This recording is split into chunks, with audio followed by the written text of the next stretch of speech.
નમસ્કાર ખેડૂત મિત્રો, આજના આ વિડીયોમાં કપાસના ભાવ અને હવે કપાસના ભાવ ચોમાસામાં કેવા રહેશે અને ભાવમાં સુધારો થશે કે નહીં તે તમામ માહિતી વિશે આજના આ વિડીયોમાં વાત કરીશું। વિડીયોમાં આગળ વધતા પહેલાં જો તમે અમારી ચેનલમાં નવા છો તો નીચે લાલ કલરનું સબસ્ક્રાઇબ બટન આપેલું છે તેને દબાવીને બાજુમાં રહેલા ઘંટી બટનને પણ દબાવી દેજો, જેથી અમારા આવનારા તમામ વિડીયોની માહિતી તમારા સુધી મળતી રહે। તો ચાલો શરૂ કરીએ આજનો આ વિડીયો।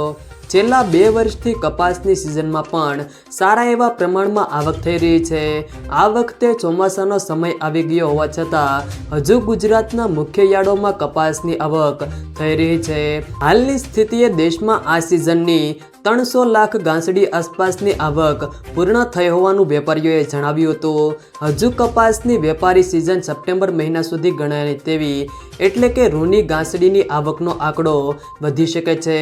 છેલ્લા ઘણા સમયથી વૈશ્વિક સ્તરે ન્યુયોર્ક કોટન વાયદામાં સતત ઘટાડા સાથે વેપાર થઈ રહ્યો છે। 3 મહિના પહેલા 90 સેન્ટની સપાટીએ પહોંચેલ ન્યુયોર્ક વાયદો હાલ ઘટીને 73 સેન્ટની સપાટી આસપાસ આવી ગયો છે। આ કારણે ભારતમાં સ્થાનિક સ્તરે રૂ ગાંસડી અને કપાસના ભાવમાં ઘટાડો નોંધાયો છે। હાલની સ્થિતિએ ખેડૂતોને રૂપિયા 1350 થી રૂપિયા 1525ની સપાટીની વચ્ચે કપાસના ભાવ મળી રહ્યા હોવાનું વેપારીઓએ જણાવ્યું છે।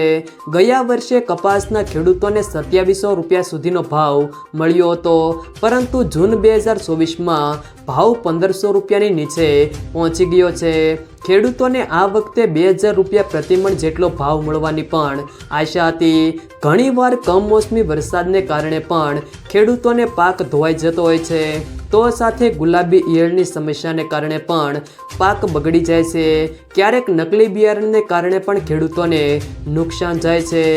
જો મિત્રો વિડીયો પસંદ આવે તો વિડીયોને લાઈક કરો, તમારા મિત્રો સાથે શેર કરો, અને જો તમે અમારી ચેનલમાં નવા હો તો ચેનલને સબસ્ક્રાઈબ જરૂર કરજો, જેથી અમારા આવનારા તમામ વિડીયોની માહિતી તમારા સુધી મળતી રહે।